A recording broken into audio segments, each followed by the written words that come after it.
All right, check this out. I want to show you a few key stories of Trump supporters slowly beginning to realize what they voted for, slowly realizing that they voted for mass economic unpredictability, that Trump doesn't really have a plan. Him and Elon are just slashing and burning and cutting things with no method to the madness.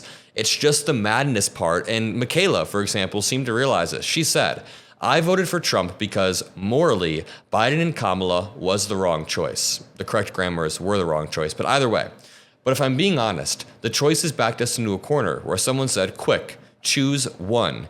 I actually hate the government as a whole. I think RFK Jr. is the only one worth anything in the entire administration. How do you possibly come to that conclusion? But either way, she says, all that to say, we have actual real problems in the world, and the Trump admin is worried about PBS Kids? Are you effing kidding me? Something that was created to help children in poverty be able to be somewhat educated? Where the fuck are all the promises that they made during campaigning season? Nah, F those, right? We gotta defund PBS Kids. And she continues, but just to say really quickly, a lot of Trump supporters don't really care or don't understand an issue until it affects them personally. You see this all the time. I've known people who were anti-choice their entire life until they have a pregnancy scare with a girl, and all of a sudden they are pro-choice randomly.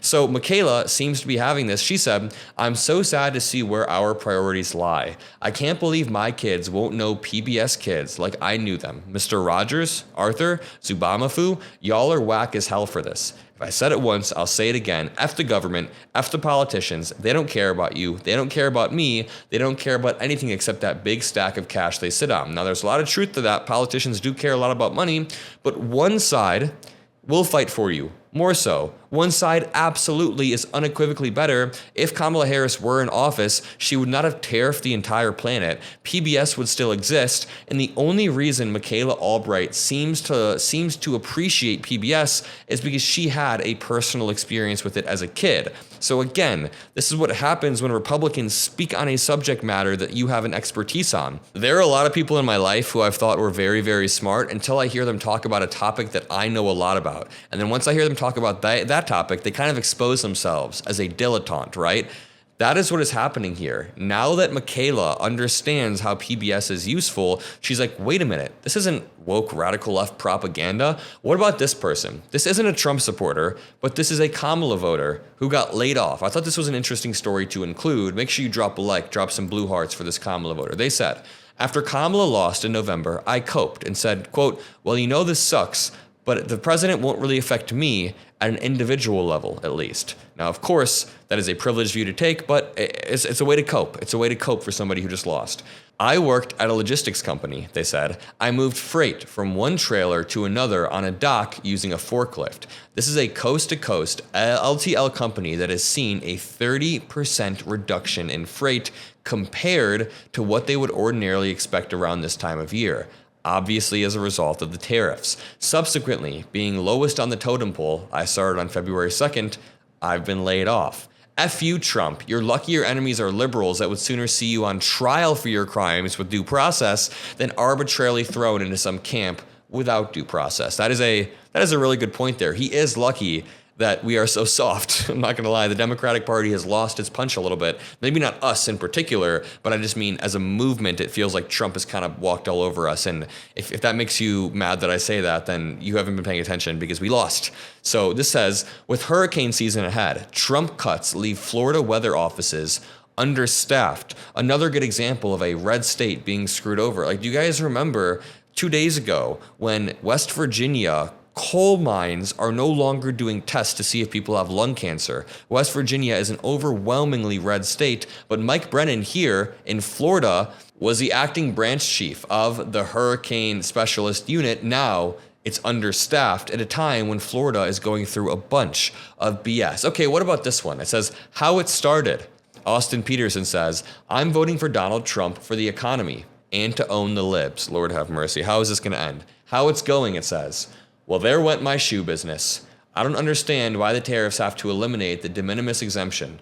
Why does government punish small businesses in this country knowing full well that Nike and all the big brands will be fine paying the taxes, but Steffi and I get wiped out? No. It's not the government punishing small businesses. It is Trump. It is who you voted for punishing small business owners en masse across the country because he doesn't understand what economic policy is. Now, I've gone through a lot of ironic stories today, but this one may be the cherry on top. It says, famed NY law firm bleeding employees as Trump deal backfires. A famed New York law firm's $100 million pro bono deal with President Donald Trump is backfiring as employees jump ship in anger. The Wall Street Journal reported that lawyers are exiting Cadwallader, Wickersham, and Taft in anger after the firm committed to providing free legal services in support of Trump. Now, the thing is, Trump was signing executive orders promising not only to target the law firms, but target the law firms' clients. So a lot of people are saying these law firms need to go away, but Trump put them in between a rock and a hard place. And of course, they did bend the knee when they shouldn't have. But to continue, Cadwallader, New York's oldest firm, made the deal to escape punitive punishments or punitive damages made by Trump's February flurry of executive orders targeting law firms that Trump claims were weaponizing the legal system against him. So Trump is weaponizing the legal system and trying to flip it. And the entire irony here is that this law firm is now bleeding employees. Now, to go back to this first post, all I'm going to say is that Trump is applying undue pressure across all platforms, all mediums right now, whether it's PBS News and the media and Paramount putting their thumb on 60 Minutes. He's trying to get the media to curtail and not cover him in a harsh way. What about the law firms that he's been targeting? What about the courts that he has been repeatedly undermining ever since even before he was the president? He's been undermining the courts and due process and violating Supreme Court orders. What about the universities that he's targeted? And then you see other universities preemptively bend the knee. You actually see how fragile American democracy is, but you also can see a shred of how, I'd say, resilient American democracy is. Because I'd say for every single one law firm or one university that's bent the knee, there are 3 law firms, 3 universities, 3 lawsuits going up against Trump that are even better, stronger, and that we can use to work towards a less fascistic government. So I'm going to leave it at that. Drop a like, subscribe. You know, I'm very tired. I'm a little bit sick. It's been a long few days. So if you could drop a like, if you could leave some blue hearts, if you could subscribe, it would mean the world. I'll see you on the next video, probably tomorrow, and peace out.